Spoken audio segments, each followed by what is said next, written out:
With all the excitement of GTA 6, I thought it might be a good idea to take a look back to the first game that introduced us, the iconic neon light town, Vice City.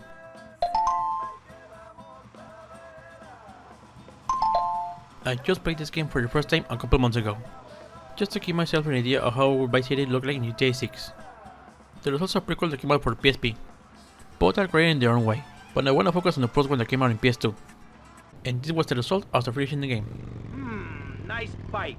And the big bro in this is Grand Theft Auto Vice City. No, my bike!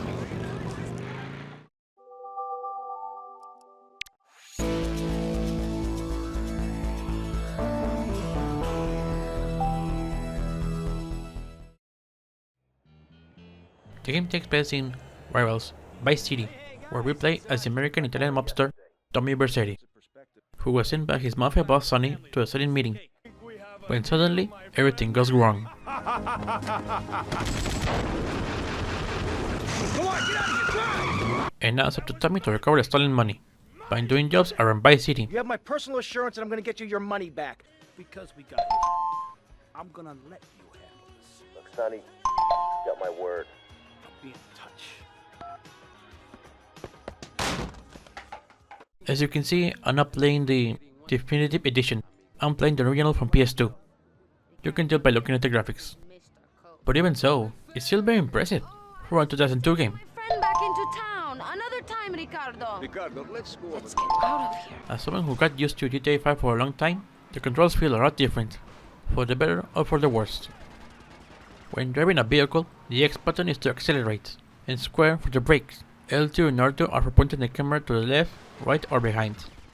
The cars will self-destruct if they are upside down. You cannot turn them over like GTA 5.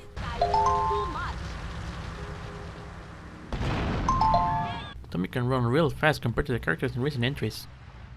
But just like Cloud from the last game, he drowns instantly when he touches the water.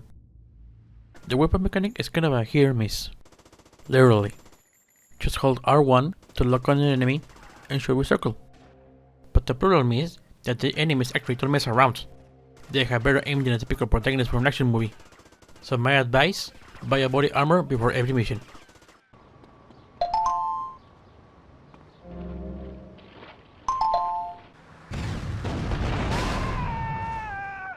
Vice City is the first game in the series where you buy businesses and earn profit from them, which is also the primary objective of the game.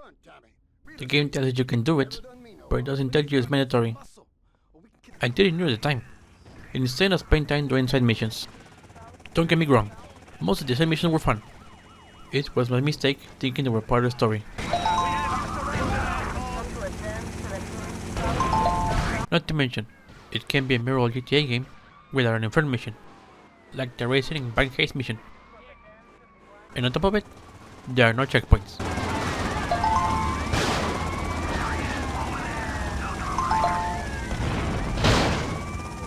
In conclusion, Vice City is a rough diamond. Vercetti is the most badass GTA character I've ever seen. You call this handling it? A badass who can swim, but a badass nonetheless. You two, off your asses. And with the neon light theme and 80s music, beautiful.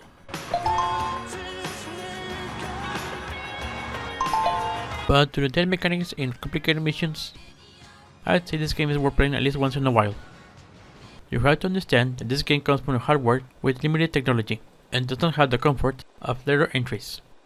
You can still enjoy it if you have the patience for it. If you want a more convenient gameplay, then try the Definitive Edition.